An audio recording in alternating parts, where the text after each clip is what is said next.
History is full of moments where a single person's best hour happens to coincide with the absolute collapse of everything around them. It's the story of the brilliant musician playing on the deck of a sinking ship.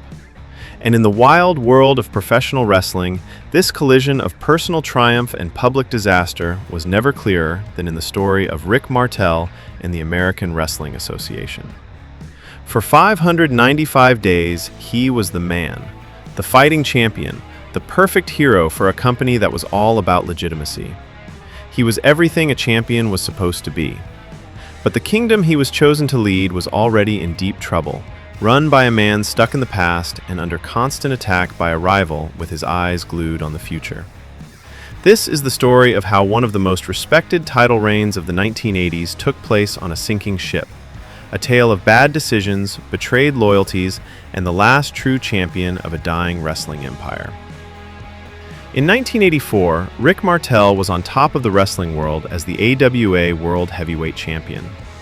His incredible 19-month reign was packed with acclaimed matches and screaming fans. He seemed like the perfect champion for a legendary promotion.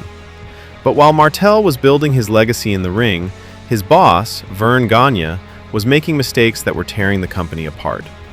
This is the story of the AWA's last true champion, a man who ruled a sinking ship, and the fatal errors and ruthless ambition that destroyed one of wrestling's great empires. To understand the crisis Rick Martel inherited, you have to understand the man the AWA lost, Hulk Hogan. After his role in Rocky III made him a household name, Hogan's popularity in the AWA shot into the stratosphere. He was a phenomenon, a real-life superhero fans were desperate to see as their champion. But Verne Gagne just couldn't see it. In his mind, Hogan wasn't a real athlete. He was all flash, a showman who didn't have the technical skills a champion needed. This disagreement would become the AWA's fatal flaw. Gagne kept booking Hogan in title matches against champion Nick Bockwinkel, only to have the championship ripped away through some technicality, a frustrating trick known as the Dusty Finish. Gagne thought this built suspense. Instead, it just built frustration. In late 1983, a promoter from the Northeast named Vince McMahon was building a national powerhouse. He saw Hogan's potential, and soon, Hogan was gone. Just weeks later, Hulkamania was running wild for the competition. Gagne had let the biggest star the business had ever seen walk right out the door, a mistake that would haunt his promotion forever. The first torpedo had hit the hull. With Hulk Hogan gone and a massive hole in his main event, Verne Gagne needed a new hero. He needed someone to bring back a sense of stability and prestige to his championship. He found that man in Rick Martel. A good-looking, athletic French-Canadian, Martel was the perfect good guy. He'd already had success in the WWF and had spent 2 years in the AWA getting better and better. Martel had it all: the look, the in-ring talent that Gagne loved, and a real connection with the fans. In many ways, he was the anti-Hogan, a champion built in Verne's own image. On May 13, 1984, in St. Paul, Minnesota, Rick Martel's time came. He beat the legendary Japanese star Jumbo Tsuruta to win the AWA World Heavyweight Championship. Tsuruta had just won the belt from the long-reigning Nick Bockwinkel, which was seen as a way to pass the title to a new, younger champion without the old veteran having to lose to him directly. The crowd went wild. It felt like a new beginning. With the gold around his waist, Martel looked like the man who could lead the AWA into the future. He later called it the greatest accomplishment of his career. And for a while, it seemed like he could. Martel began a legendary reign, holding the title for an incredible 595 days, almost 19 months, the longest AWA title reign of the 1980s. He was a true traveling champion, defending the belt against everyone. He had memorable feuds and a series of highly acclaimed matches against a lineup of villains, including the flashy Jimmy Garvin and the man he never technically beat for the belt, Nick Bockwinkel. He even took the AWA title on the road to Japan, facing NWA World Champion Ric Flair in a champion versus champion dream match that ended in a double countout, proving Martel was a legitimate world champ on a global scale. These were masterclasses in professional wrestling.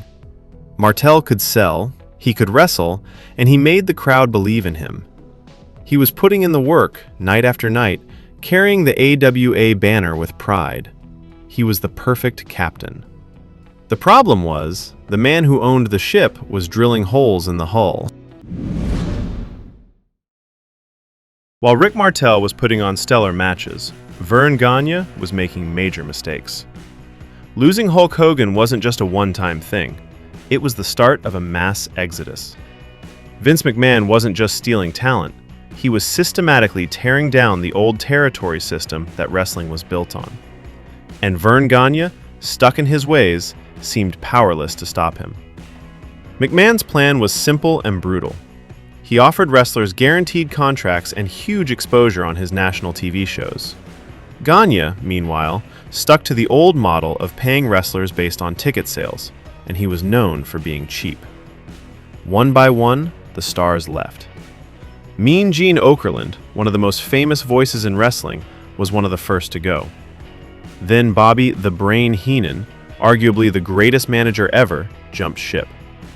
Jesse "The Body" Ventura, Adrian Adonis, Ken Patera, all AWA stars, all gone to the WWF for bigger paydays and a brighter spotlight. The talent drain was devastating. The AWA's roster, once overflowing with stars, suddenly looked empty. Gagne's reaction was a mix of denial and stubbornness. He just wouldn't accept that entertainment could beat real wrestling. He refused to adapt to the new world of TV-driven storytelling that McMahon was mastering. His idea of promoting was to put on good matches and just assume people would show up. But the game had changed. Fans wanted big characters and soap opera drama, and the WWF was delivering. Gagne's attempts to fight back were often clumsy. He helped form an alliance with other regional promotions called Pro Wrestling USA, hoping to combine their power to take on the WWF. The alliance put on a big show, Super Clash, in September 1985. While some promotional numbers claimed an attendance of over 20,000, other reports placed the paid crowd at Comiskey Park closer to 21,000 fans.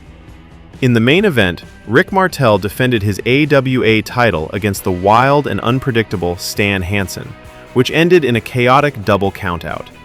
It was a small glimmer of hope, a sign that the old guard could still put on a show. But the alliance soon fell apart because of ego and infighting.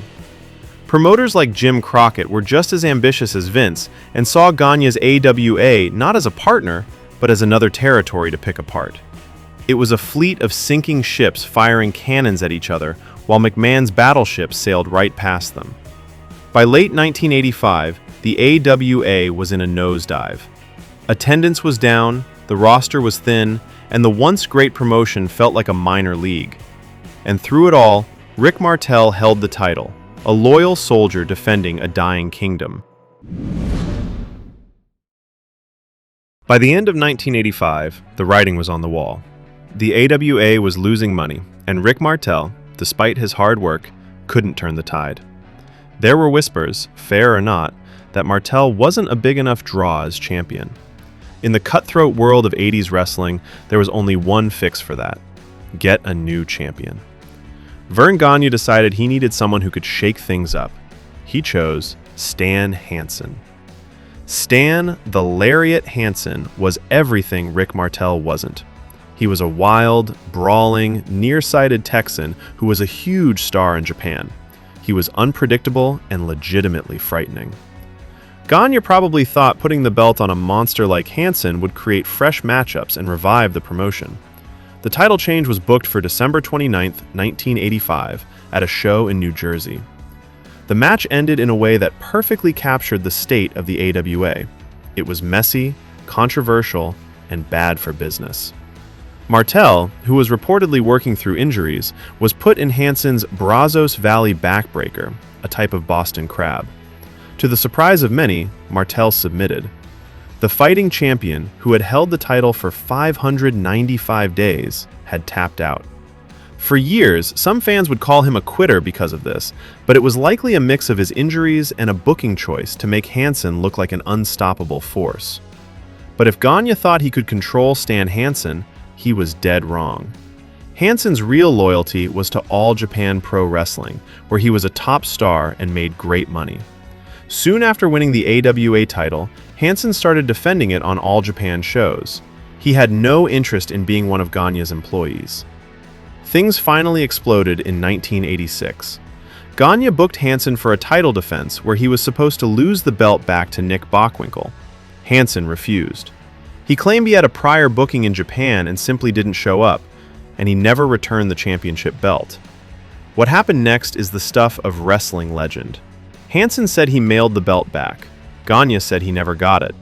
One incredible, persistent rumor is that Hansen, as a final act of defiance, ran over the AWA championship belt with his truck before sending it back. Whether it was run over or not, the damage was done. The AWA had to just award the title to Nick Bockwinkel by forfeit. It was humiliating. Their world champion had not only refused to lose the title in the ring, but had run off with it, treating it with total contempt. The AWA's most prized possession had been rendered worthless. For Rick Martel, it must have been a bitter pill to swallow. He had given 19 months of his life to make that title mean something, only to see it become a prop in a petty business squabble.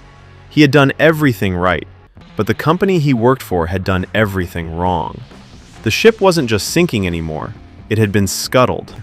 With the AWA in shambles and his epic title reign ending in such a bizarre and disappointing way, Rick Martel did what any smart professional would do.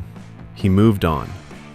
Not long after leaving the AWA, he returned to the World Wrestling Federation in 1986. He found immediate success, first in the popular tag team the Can-Am Connection, and then with Strikeforce, where he and Tito Santana captured the WWF Tag Team Championship. But his biggest WWF success came after he turned heel and reinvented himself as the Model. With his own brand of cologne called Arrogance and a giant "Yes, I am a model" button, he became one of the most entertaining bad guys of the era. It was a brilliant character, a complete turnaround from the clean-cut hero he'd been in the AWA. He went on to have a long, successful career, even briefly holding the WCW Television Championship in 1998 before a severe knee injury in a match at Super Brawl 8 forced him to retire that same year. The AWA, however, never recovered. The promotion staggered through the late 80s, a ghost of its former self. They put the title on a young Curt Hennig, another attempt to catch lightning in a bottle, but just like so many others, he eventually left for the WWF. The AWA finally, mercifully, shut down for good in 1991, its legacy a warning about what happens when you refuse to change with the times. Rick Martel's AWA championship reign remains one of the most respected, if underappreciated, accomplishments of the 1980s. For 595 days, he was the Model World Champion, a master of his craft who put on classic matches against all comers. He was the right champion at the absolute worst time, a pillar of professionalism in an era of chaos, a king ruling over a crumbling dynasty. His story is a powerful reminder that in the world of pro wrestling, talent in the ring isn't always enough to save you when you're the last true champion on a sinking ship.